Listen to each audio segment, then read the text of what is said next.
Rupert Murdoch's proposed takeover of Sky has met with further delays after the government asked the media regulator to conduct further analysis of the mogul and his company's adherence to broadcasting standards. The Department for Digital, Culture, Media and Sport made the intervention after the government and Ofcom faced calls to deepen their investigation into the Murdoch family's suitability to buy Sky because of allegations that Fox News had colluded with the White House on a story that contained fabricated quotes. The U.S. corporation 21st Century Fox, which is controlled by Murdoch and his sons, Lachlan and James, wants to buy the 61% of Sky it does not already own in an £11.7 billion deal. On Tuesday, the DCMS said it had received submissions that raise new evidence and/or comment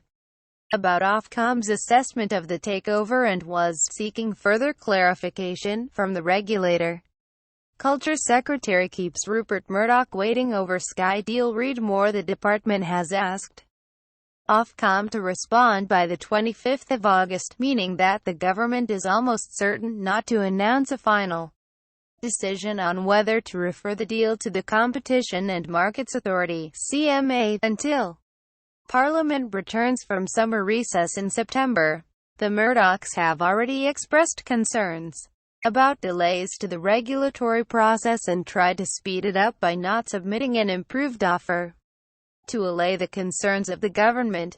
An improved offer would have required further behind-the-scenes negotiation. Shares in Sky fell by almost 5p to 963.54p after the DCMS announcement and are now close to their lowest levels since the Murdochs takeover bid emerged last December. It is understood that Ofcom has been asked for its comments on a range of broadcasting standards issues, and not that one particular piece of evidence has transformed the government's view of the deal. The submissions to the DCMS included the threat of legal action from a group of high-profile MPs including the former Labour leader and longtime Murdoch critic Ed Miliband and Avaaz, the campaign group, if the government did not ask the CMA for a full investigation into the deal on the grounds of broadcasting standards.